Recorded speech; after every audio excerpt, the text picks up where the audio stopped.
Deputy speaker ने फिर दोहराई संगड़ा हॉस्पिटल को 50 बेडेड किए जाने की बात। आरकेएस की मीटिंग में विनय कुमार बोले, 4 विशेषज्ञों सहित मॉडल हॉस्पिटल संगड़ा में तैनात होंगे 10 डॉक्टर। गत माह हरियाली मेले के समापन समारोह में भी संगड़ा अस्पताल को 50 बिस्तर वाला करने तथा यहाँ सिविल कोर्ट खोले जाने का ऐलान कर चुके हैं विनय कुमार। सुक्खू सरकार द्वारा बंद किए गए संगड़ा में विद्युत विभाग के एक्शन ऑफिस को दोबारा शुरू करवाने की भी मुख्यमंत्री से करवा चुके हैं घोषणा।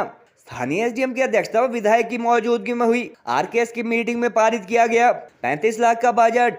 मई 2022 में तैयार हुए करीब 10.5 करोड़ के संगड़ा अस्पताल भवन की 1.5 साल पहले गिरी रिटेनिंग वॉल के लिए बजट उपलब्ध नहीं करवा पाई प्रदेश सरकार। डिप्टी स्पीकर अथवा स्थानीय विधायक के आश्वासन के बावजूद सुक्खू सरकार की आर्थिक हालात को देखते हुए क्षेत्र में फिर से विकास की रफ्तार तेज होने की बात पर यकीन नहीं कर पा रहे हैं लोग। हिमाचल विधानसभा के उपाध्यक्ष एवं स्थानीय विधायक विनय कुमार ने आज एक बार फिर सिरमौर जिला के उपमंडल मुख्यालय संगड़ा में मौजूद अस्पताल को 50 बेडेड किए जाने की बात कही। विनय कुमार ने कहा कि सिविल सब डिवीजन हेडक्वार्टर पर यह रेणुका जी हल्के का मॉडल हॉस्पिटल होगा और यहाँ 4 विशेषज्ञों सहित 10 डॉक्टर तैनात होंगे। उन्होंने कहा कि अस्पताल में अल्ट्रासाउंड व सीटी स्कैन जैसे सभी आवश्यक टेस्ट की भी व्यवस्था की जाएगी। गौरतलब है कि इससे पहले गत माह 17 अगस्त को हरियाली मेला संगड़ा के समापन में भी डिप्टी स्पीकर यहां 50 बेडेड हॉस्पिटल के साथ साथ जल्द सिविल अथवा जुडिशियल कोर्ट खोलने का ऐलान कर चुके हैं और उनके अनुसार अगली कैबिनेट में इस बारे फैसला लिया जा सकता है।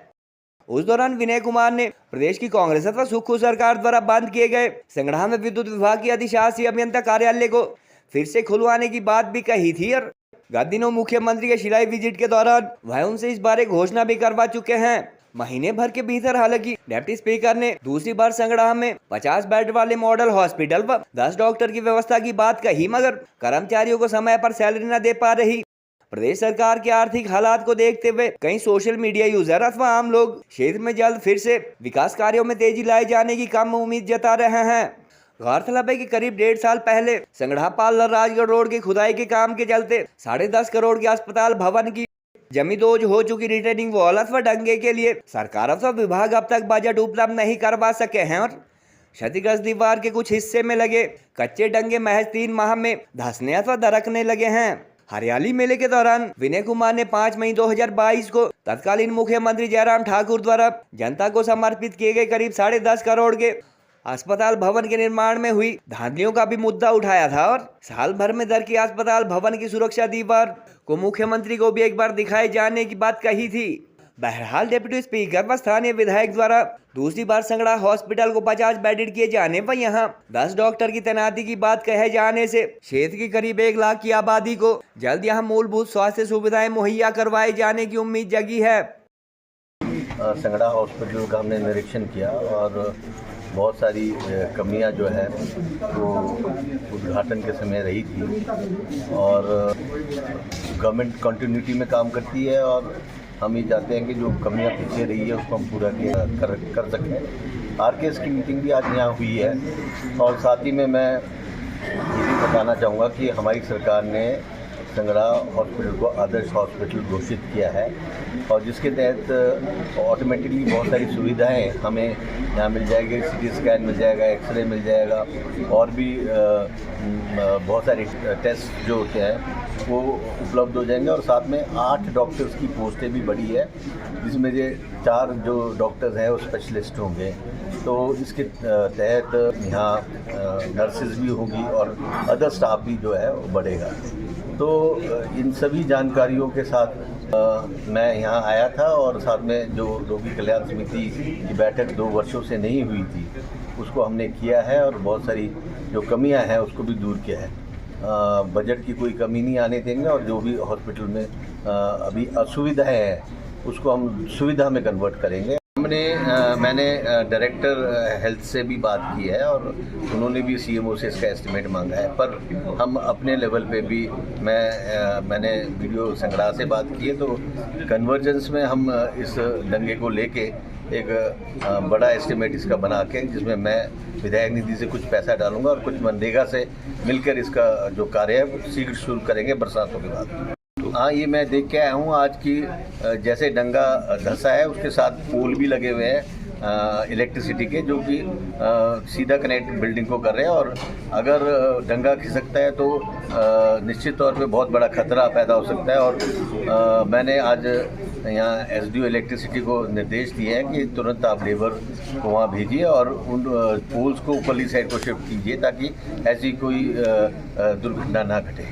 बायो वेस्ट है यहाँ, उसके लिए एक अलग से स्टोर बनाने का प्रावधान इस आरकेएस की मीटिंग में किया है, जो कि हर मंथ को अलग अलग डेट्स को ये यहाँ से उठाते हैं।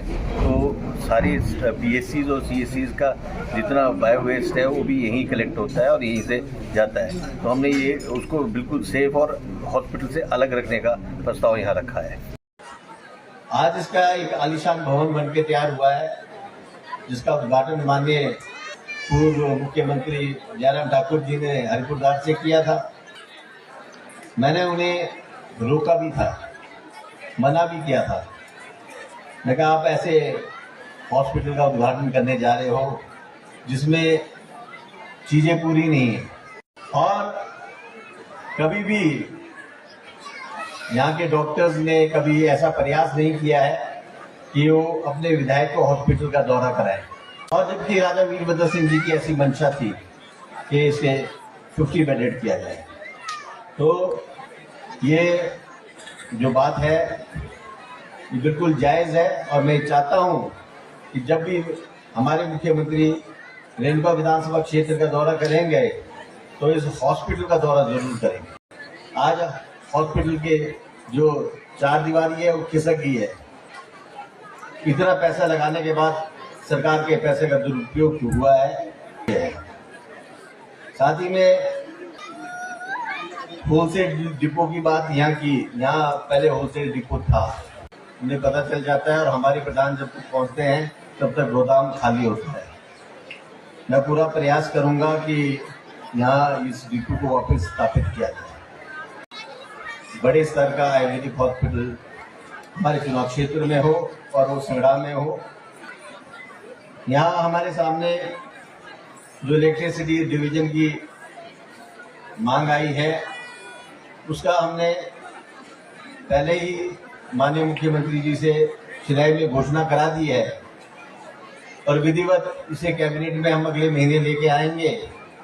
और आज भी मेरी एससी इलेक्ट्रिसिटी से बात हुई है कि इसको प्रपोजल में डाल के हम जो इर्द गिर्द के हमारे सब डिवीजन है चुनाव क्षेत्र के, उसको भी इसमें डाल के एक डिवीजन जो है इलेक्ट्रिसिटी का संगड़ा में खोला जाए। अपने चुनाव क्षेत्र में अगर डी बोर्डिंग स्कूल खुलेगा तो संगड़ा में खुलेगा। आपके मेला कमेटी के अध्यक्ष ने यहाँ से मांग की कि जेएमएस आईसी कोर्ट जो है वो संगड़ा में खुलना चाहिए। हमने पहले ही इसके बारे में प्रयास करना शुरू किया है। पिछली सरकार में भी जब राजा वीरभद्र सिंह जी मुख्यमंत्री थे तब भी हमने प्रयास किया था। उस समय हाई कोर्ट में फाइल लटक गई थी। और एक बार और जब मेरी ठाकुर सुखविंदर सिंह सुक्खू जी से मुलाकात अकेले में होती है तो मैं इन चीज़ों पे दोबारा उनको दोहराता हूँ कि ये सब चीज़ें होना ज़रूरी है। और अभी तक माननीय मुख्यमंत्री जी का रेणुका चुनाव क्षेत्र का दौरा नहीं हुआ है, तो मैं ये समझता हूँ कि 1-2 महीने में मैं यहाँ का दौरा भी कराऊंगा। गोल्ड कड़ा या टेम्पर ज्वेलरी लेना चाहते हो तो ये है बेस्ट ऑप्शन। हिमाचल का popular jewellery brand Bhushan jewellers कड़ों की कलेक्शन में टेम्पर ज्वेलरी, शीट कड़ा, मीना वर्क गोल्ड कड़ा, गेरू कड़ा, ऑक्सीडाइज्ड गोल्ड कड़ा, बैंगल जैसी widest collection lowest making charges के साथ आपको बेस्ट प्राइसिंग में दे रहा है। तो अगर आप भी चाहते हैं गोल्ड कड़ा या टेम्पर ज्वेलरी खरीदना तो जरूर विजिट कीजिए भूषण ज्वेलर्स, लोअर बाजार, सोलन।